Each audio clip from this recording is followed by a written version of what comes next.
दोस्तों, यह पौधा घर में लाने से, इसे छूने से भूत प्रेत जिन घर में कभी नहीं आते, शरीर में प्रवेश नहीं करते। दोस्तों, आज जानेंगे भूत प्रेत को नष्ट करने वाला एक चमत्कारी पौधा। दोस्तों, इस वीडियो को ध्यान लगाकर अंत तक जरूर देखना। दोस्तों, हम उस परम सत्ता को नमन करते हैं जो इस संपूर्ण ब्रह्मांड का आधार है। हम उन समस्त देवी देवताओं, आर्षियों, मन्नियों और सिद्ध पुरुषों को प्रणाम करते हैं जिन्होंने प्रकृति के गुण रहस्यों को जानकर मानवता के कल्याण का मार्ग प्रशस्त किया। यह गाथा है एक ऐसे ही दिव्य पौधे की जिसे संसार श्वेत अरंड के नाम से जानता है। यह मात्र एक पौधा नहीं अपितु स्वयं महादेव शिव की करुणा का एक साकार स्वरूप है।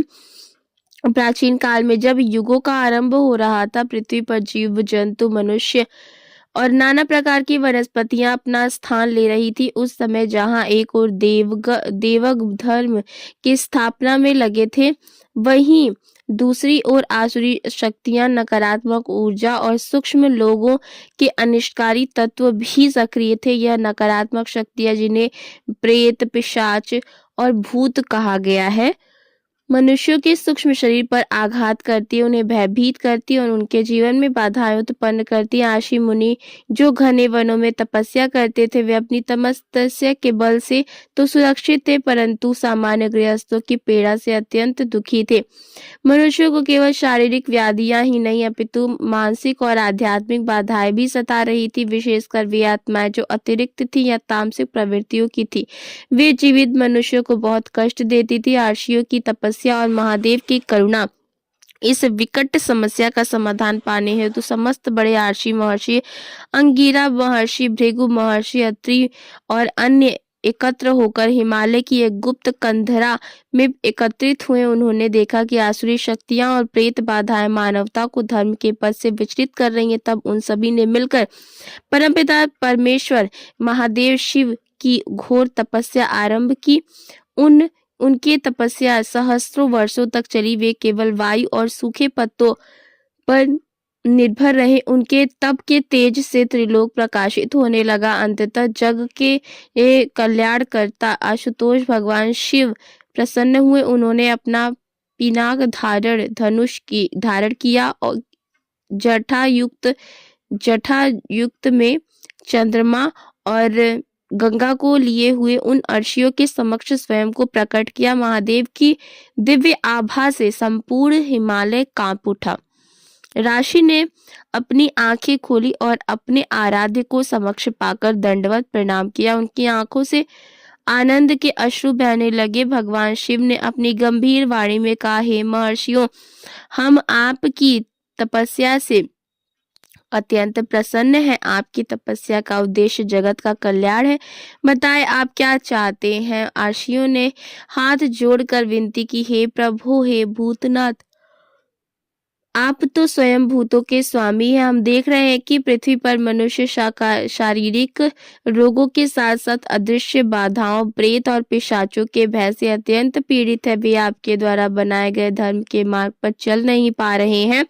हम चाहते हैं कि आप हमें इस कष्ट से मुक्ति का कोई सरल और अचूक उपाय प्रदान करें। एक ऐसा उपाय जो सुलभ हो और इन तामसिक शक्तियों को तुरंत नाश कर सके। ऋषियों की इस कल्याणकारी मांग को सुनकर भगवान सदाशिव मुस्कुराए। वे तो करुणा के सागर। उन्होंने अपनी जटा से एक छोटा सा श्वेत पुष्प निकाला। वो पुष्प कोई साधारण पुष्प नहीं था, वह उनके तप की ऊर्जा और उनकी परम सात्विक चेतना का प्रतीक था। महादेव ने उस पुष्प को अपने हाथ में ले लिया और उसे पृथ्वी की ओर देखा।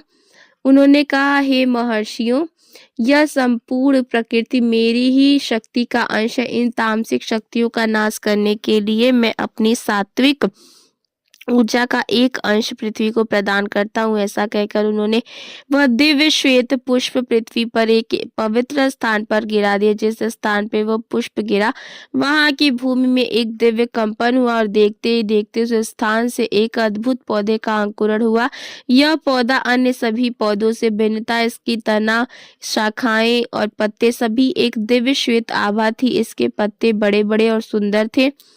बहुत ही क्षणों में कुछ ही क्षणों में एक पूर्ण पौधे के रूप में विकसित हो गया। दोस्तों आगे की जानकारी जानेंगे उससे पहले आपसे रिक्वेस्ट है, वीडियो को लाइक करें। ये जो पौधा है ये ना केवल मनुष्यों के गंभीर शारीरिक रोगों का नाश करेगा अपितु यह मेरी चेतना का वाहक भी होगा। उन्होंने आगे कहा, इस पौधे में मेरी तांडव ऊर्जा का सूक्ष्म अंश और मेरी तपस्या की शांति दोनों ही विद्यमान है। इसकी गंध, इसका स्पर्श और इसका प्रत्येक अंश इन अदृश्य तामसिक शक्तियों के लिए मेरे त्रिशूल के समान होगा। यह पौधा भूतों, प्रेतों और पिशाचों का काल बनेगा। सभी आर्षियों ने उस दिव्य पौधे को प्रणाम किया। भगवान धन्वंतरी ने भी वही सूक्ष्म रूप में उपस्थित थे, इस पौधे को प्रणाम किया और इसे आयुर्वेद के सर्वश्रेष्ठ औषधियों पौधे में स्थान दिया। इस प्रकार मानवता के कल्याण के स्वयं महादेव की करुणा से सफेद अरंडी अर्थात श्वेत अरंडी की उत्पत्ति हुई। यह पौधा आज भी पृथ्वी पर भगवान शिव के उस वरदान का प्रतीक बनकर खड़ा है। द्वितीय खंड, पत्ती मसलकर सूंघाने से भूत प्रेत पलायन, नकारात्मक ऊर्जा और प्रेत का बाधा का विज्ञान। इससे पहले कि हम इस श्वेत अरंडी के प्रभाव को समझे, यह जानना आवश्यक है कि यह नकारात्मक ऊर्जा और प्रेत बाधाएं क्या है और कैसे कार्य करती हैं। यह ब्रह्मांड ऊर्जा के दो मूल स्तंभों पर खड़ा है, सात्विक ऊर्जा और तामसिक ऊर्जा। सात्विक ऊर्जा वो है जो प्रकाश, पवित्रता, ज्ञान, निर्माण, दिव्यता की ओर ले जाती है। सूर्य का प्रकाश, यज्ञ के पवित्र मंत्रों का जाप और शुद्ध विचार, यह सब सात्विक ऊर्जा के स्रोत है। इसके विपरीत तामसिक ऊर्जा अर्थात अज्ञान, अपवित्रता, अंधकार, विनाश और पतन की ओर ले जाती है। क्रोध, भय, लोभ, वासना और मृत्यु के पश्चात अतिरिक्त रह गई इच्छा, यह सब तामसिक ऊर्जा को जन्म देती। भूत, प्रेत, पिशाच और अन्य ऐसी नकारात्मक शक्तियां इसी तामसिक ऊर्जा के वशीभूत होती हैं। वे अपना स्वयं का कोई प्रकाश नहीं रखती, इसीलिए वे जीवित मनुष्य के प्रकाश अर्थात उनकी प्राण ऊर्जा को सोखकर जीवित रहती हैं। उनका सूक्ष्म शरीर अपवित्र और भारी होता है। वे ऐसे मनुष्यों को सरलता से अपना शिकार बनाते जिनका आभा मंडल अर्थात उनके शरीर के चारों ओर ऊर्जा का कवच कमजोर होता है। वो व्यक्ति भयभीत रहता है, पवित्र आचरण करता है या मानसिक रूप से दुर्बल होता है, उस पर ये शक्तियां तुरंत हावी हो जाती। ये शक्तियां मनुष्य के सूक्ष्म शरीर से चिपक जाती हैं और उसकी बुद्धि को भ्रमित कर देती हैं। वे उसके मन में नकारात्मक विचार डालती, उसे डराती और उसके शरीर में रोग उत्पन्न करती हैं।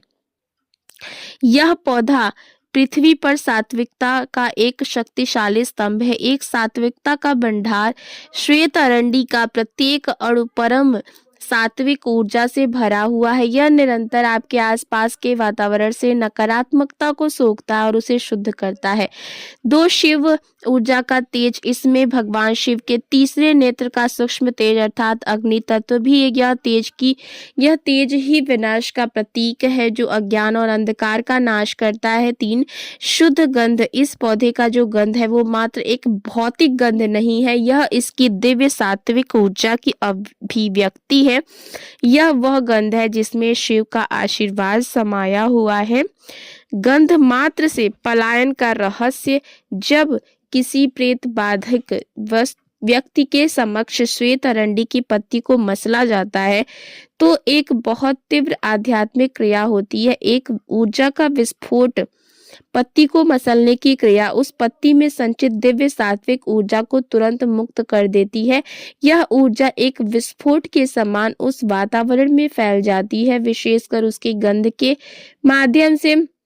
दो तामसिक ऊर्जा का प्रहार, जैसे ही यह तीव्र सातवें गंध उस प्रेत बाधा अर्थात तामसिक ऊर्जा के संपर्क में आती है, वह उस पर एक प्रहार करती है।